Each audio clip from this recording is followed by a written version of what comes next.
Order. An isolated incident. Order. I'm sorry to interrupt. I'm sorry. Order. The member's time has expired. I call Barbara Stewart. Thank you, Mr Speaker. I rise on behalf of New Zealand First to take a call in the 2012 budget. Mr Speaker, this budget doesn't give much assistance at all to ordinary New Zealanders. It doesn't provide a brighter future for the ordinary New Zealander. In fact, this budget gives New Zealanders no hope, no vision, and lastly, there's no plan for economic growth. Instead, what we have is a budget that continues to create hardship and misery for many. Hundreds of people will continue to lose their jobs. And of course, state assets will continue to be sold. The senior citizens were ambushed. No funding for aged care, one of the fastest growing areas in New Zealand. And one would have thought that this government would have actually done that. Second, linking the aged care asset to the rate of inflation and the increase in prescription charges and no assistance for seniors and their increased power charges that they face. In New Zealand First, Mr Speaker, we actually had expected some vision, some tax policies that encouraged higher savings, some policies that encouraged research and development, some investment into plant assets that create high-margin jobs and high-margin exports and, of course, jobs for a start. We often hear about the jobs that are being created, but Mr Speaker, I can assure you that these are not career jobs that are being created. They are jobs for a very short period of time, like to help pick in the kiwi fruit industry. Not good enough for our Kiwi kids to consider that they will have a career in that particular industry. We know that New Zealand will never ever recover if we're not going to be focused on our export industry, our IT industry, and production and manufacturing, just to mention a few. We need these types of industries if New Zealand is going to grow and flourish.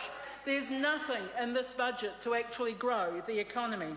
A zero budget that gives our New Zealanders no hope and, worse, no career jobs for our young people. Just a few weeks ago, we saw the rest home workers on strike. This group of workers were totally ignored in the budget. Yet, the Prime Minister has acknowledged that there were problems, but he didn't go on to say that working in this industry was like a form of modern-day slavery, like the recent report actually suggests. District health boards can do nothing to raise the pay of our aged care workers because the government has got other priorities in the health sector, robbing Peter to pay Paul. Aged care staff are called upon to carry out a whole range of tasks. Some of them are heavy, most of them are seriously unpleasant, and woefully they are underpaid. This must be one of the hardest areas to work in, even if the Minister Goodhue doesn't agree. What action's going to be taken? Nothing. Ignoring the problem, Minister, is not going to make it go away. Don't pretend that it doesn't exist. John Key acknowledged that there were problems with rest home workers paying for their own travel. So what's going to be done about it? We'll be watching that space. We were interested to see that the government also ignored in the budget health initiatives that will save money in the years to come.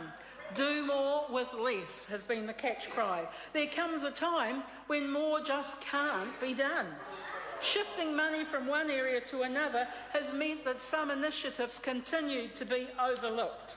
Mr Speaker, this is a budget that lacks vision and contains all the elements of failure for our people, an opportunity missed for New Zealand and New Zealanders. We can't afford to have too many budgets like this. This budget didn't work in 1990, 92, 1990, 91, and it's not going to work 20 years later. Point of order, Mr Speaker. Point of order, Brendan Horan. Sir, I timed the amount of time that I had to speak, and somewhere along the way 35 seconds was lost. No. It may have been during the interruptions from the... Order. The timing is controlled by the officer on my right. I don't control the time, I ring the bell. So I can assure the member that the timings are correct, and if there's interjections and I have to intervene, the clock is stopped. But in your case, you actually had the time, and I, at the time that your bell expired, I stood up and told you to sit down. Now, Mike Sabin. Something brought on in the statement.